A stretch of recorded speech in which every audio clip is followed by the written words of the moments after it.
ہماری آج کی ویڈیو کا عنوان ہے حاتم تائی سے بھی زیادہ سخی۔ ویڈیو شروع کرنے سے پہلے میری آپ سے ایک چھوٹی سی درخواست ہے، اگر آپ ہمارے چینل پر نئے ہیں تو چینل کو سبسکرائب کیجئے اور اگر ویڈیو پسند آئے تو اس کو لائک کیجئے۔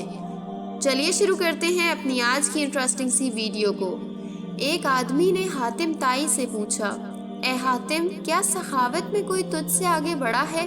حاتم نے جواب دیا، ہاں، قبیلہ طے کا ایک یتیم بچہ مجھ سے زیادہ سخی نکلا، جس کا قصہ کچھ یوں ہے کہ دوران سفر میں شب بصری کے لیے ان کے گھر گیا۔ ان کے پاس 10 بکریاں تھیں۔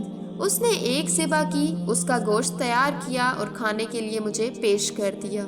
اس نے کھانے کے لیے مجھے جو چیزیں دیں ان میں مغز بھی تھا۔ میں نے اسے کھایا تو مجھے بہت پسند آیا۔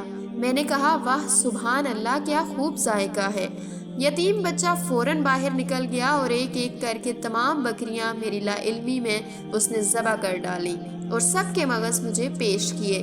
جب میں کوچ کرنے لگا تو کیا دیکھتا ہوں کہ گھر کے ارد گرد ہر طرف خون ہی خون بکھرا پڑا ہے۔ میں نے اس سے کہا، آپ نے تمام بکریاں کیوں ذبح کی؟ اس نے کہا، واہ سبحان اللہ، آپ کو میری کوئی چیز اچھی لگے اور میں اس پر بخل کروں، یہ عربوں کے لیے بدترین گالی ہے۔ حاتم سے پوچھا گیا، بدلے میں آپ نے اسے کیا دیا؟ تو حاتم نے جواب دیا، 300 سرخ اونٹنیاں اور 500 بکریاں۔ ان سے کہا گیا، تو پھر آپ تو اس سے زیادہ بڑے سخی ٹھہرے نا؟ تو انہوں نے جواب دیا، نہیں، وہ مجھ سے زیادہ سخی ہے، کیونکہ اس نے اپنا سب کچھ لٹا کر سخاوت کی، جبکہ میں نے تو اپنے بہت سے مال میں سے تھوڑا سا خرچ کر کے سخاوت کی ہے۔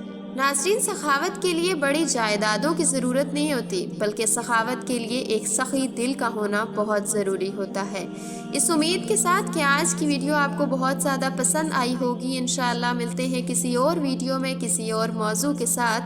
تب تک کے لیے رکھیے اپنا بہت سارا خیال، دعاؤں میں رکھیے ہم سب کو یاد۔ خدا حافظ۔